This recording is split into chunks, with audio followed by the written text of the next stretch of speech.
Hey guys, Alonzo here. So on the last and final step, right, step 3 on how to get started with stocks, we talked about how to open an account. We talked about how to pick stocks that will go into your portfolio. We talked about investing, swing trading, and day trading. So once you have a list of stocks that you want to get into, right, talking from either a swing trading or investing perspective, you might see a lot of people look at a screen like this, and this is what I look at, every day. And you might ask yourself, what am I looking at? This is messy. But this tells me what I'm looking at now is, when do I want to get into a stock? When do I want to get out? Whether it's to capture some profits or close my position. And then also how the probability, the chances of success in a given trade, right? So this may look very confusing. So I'm going to delete everything and start from scratch. I'm going to remove all of my studies. I'm using Thinkorswim right now, if you're wondering what I'm using. So let me remove all of my drawings here. Remove study. Yes, remove. Yes, remove. Remove. Yes, remove. Yes, remove. Sorry about that. It's taking long. Remove study Bollinger Bands. Perfect. All right. I have another video that talks about Bollinger Bands. So I'm going to start with moving averages because they're the most common ones, right? So the way you're going to add them, you're going to go to the little beaker here on the top, and you're going to look for moving, or maybe just average.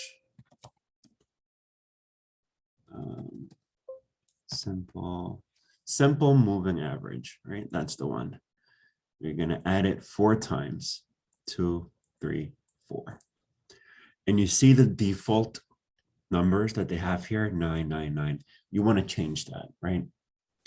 So I want you to look at the following numbers. I'm going to start from the bottom. I want this one to be white, just because I like the color.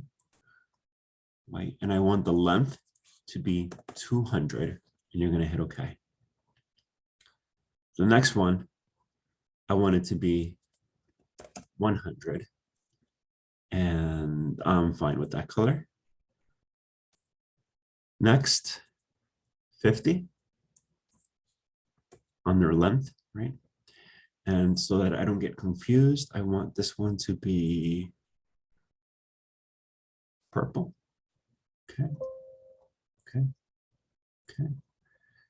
And this one, I want it to be 20. And I want it to be green.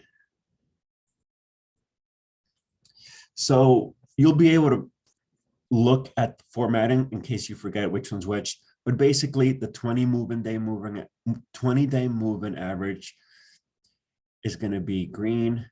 The 50 is going to be purple. The 100 is going to be turquoise, and the 200 is going to be white. Right? You're going to hit apply, and then it's going to look something like this. So what does this mean, right? What does this mean as far as the price goes? How is this going to tell me when to come in, when to come out? And I'm going to show you that now. Let me remove some of my other studies so that it's very, very clear. I'm going to remove that. Apply, okay. All right.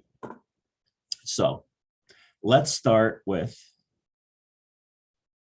the 200, right? Which is the biggest mover, and that's going to be the white. So if you look at a weekly chart, you're going to see that in a, you know what? No, let me just show you a yearly. You look at a yearly chart, right? For Micron, which is this one that I happen to be looking at.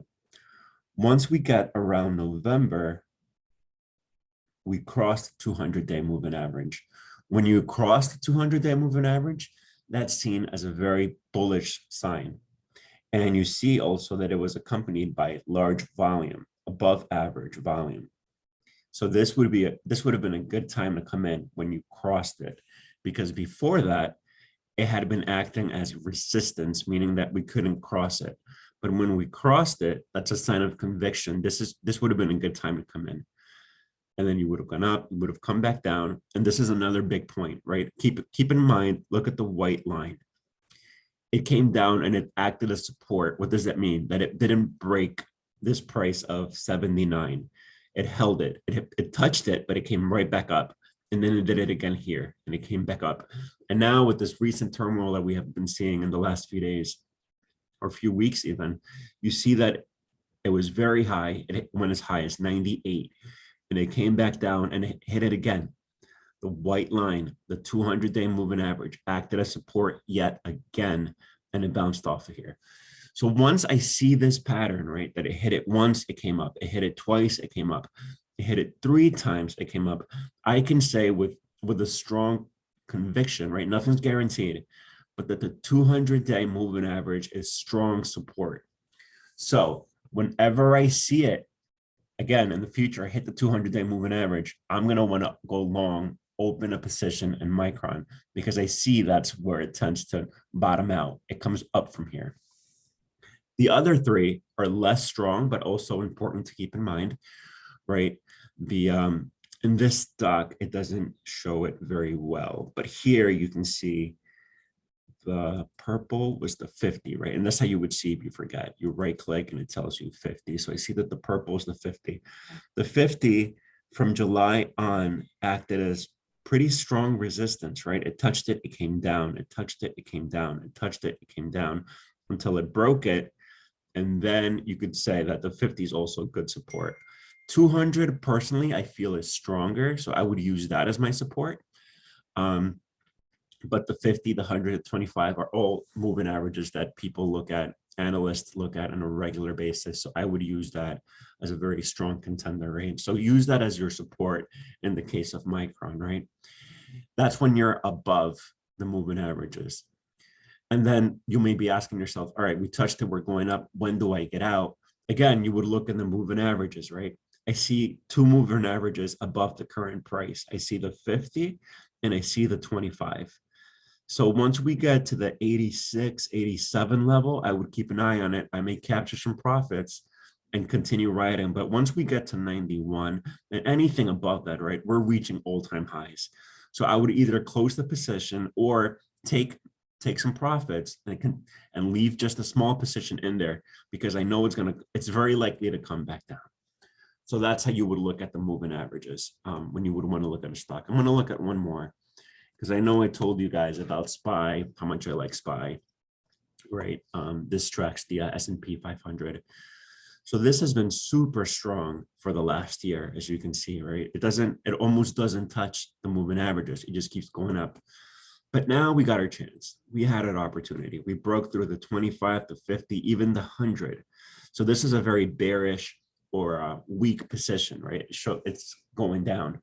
But it looks like we grabbed support around here. Even the 200 couldn't hold it. But as soon as we broke it, we're coming back up. And now what I'm looking at now is I want to break this 200-day moving average over at the 441 level. I want to break it. Once we break it, I need it to go up 1 or 2 days. And I'd like it to go with strong volume, right? Something that we do not have today. I want the volume of the ticker that breaks the 200-day moving average to be high, above the average, kind of like this one, or even this one. But the one today, I mean, it's early in the day, but this one looks pretty weak. So I would wait until we break through the moving averages with volume to consider that my new support. Right now, it's, none of them held because we had such a weak moment in the market. But now, once we break the 200, I would say that would be a place to hold it as a support, right? The others are important too, but to me, the most important ones are the 200 and the 100-day moving average. I want to look at now at another stock. I want to look at a Caterpillar, which is one that I was following closely. So you see the 200-day moving average here around 214, 215 or so. Right, and here we have the blue, the turquoise, which is the 100, right? I tend to forget, so I check it often. So back from November, right, like we had a bearish move, we broke down. You can see the 50 acted as support, it bounced up, it came below it, came back up. But keep an eye on this turquoise line, the 100-day moving average. For a while there, for months, right? Almost 2 months, we couldn't break it. It acted as strong, in this case, resistance. So I want you to look at volume, and I want you to look at the ticker. So once we broke here, right?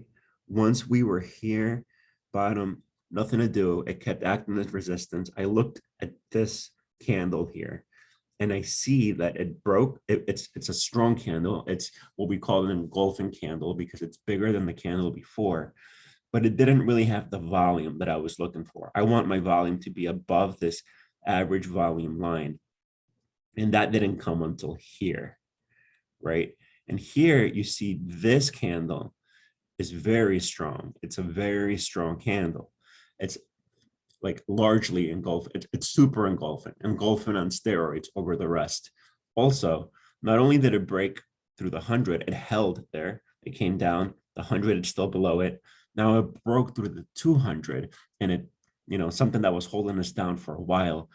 Once I saw this candle, it broke through the 200, and I see this volume. That was a buying opportunity, and I took it, and I rode it until I think it was I didn't hit the top. I got out around here, 228, 227, somewhere around there.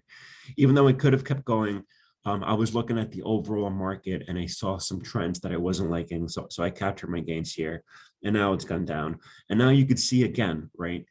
You see a pattern. The 200-day moving average, it touched it, it went below it, but it came back up. So these lines, the 200, the 25, the 50, the 100, will always act as some form of support and resistance. And when they're broken, it's significant in terms of the price movement of the stock. So that's how you would pick when to get in and get out, right? And for you guys that follow me, I'm a fan of SPY. So when do I get into SPY? When do I open a position? I look at when it's at or below moving averages, right? For example, when it touched the 100 here back in September, October, I got in. When it went below in October, I got in. I got in here, in December. Here, I'm not gonna lie to you guys. It broke here. It broke the 100. I thought it was gonna go up from here. I opened the position around 450, but it kept going down. But you could see it's already going up. And I definitely added when it went below the 200. It's tracking the overall market. I know you guys might be thinking and get scared when you see, oh my God, like the market's going down, I'm losing a lot of money. But when it comes to strong stocks like Apple, Facebook, in this case, SPY, that tracks the overall market, don't worry so much about daily or even weekly fluctuations, right? Because if you look at a 3-year chart, over time, this is going to go up. Over time, this is going to trend up. So if you caught it here, if you caught it at the bottom, if you caught it, don't worry about it, because over time, this is going to go up. Think of this as your savings account, your safety net. This is one that I would enter strongly whenever you get a chance to dollar cost average. And if you bought it, let's say, I don't know, 460, 470, right? And it came down, buy it when it comes down, because this will continue to go up. Maybe not tomorrow, maybe not in a week, but in a month, in a year, this will go up. So continue to add it. And if the average price, if the price of the stock is lower than your average price, continue to add to bring your, to bring your ownership, to bring your cost down. And that's that. That's when you get in and get out. There's 2 other indicators that I talk about, and Bollinger Bands, I have a video for that. And I also want to talk about the stochastic, which shows momentum. But for now, for just getting started and building your portfolio, the moving averages are your best bet. I hope that helps, and I'll see you guys in the next video.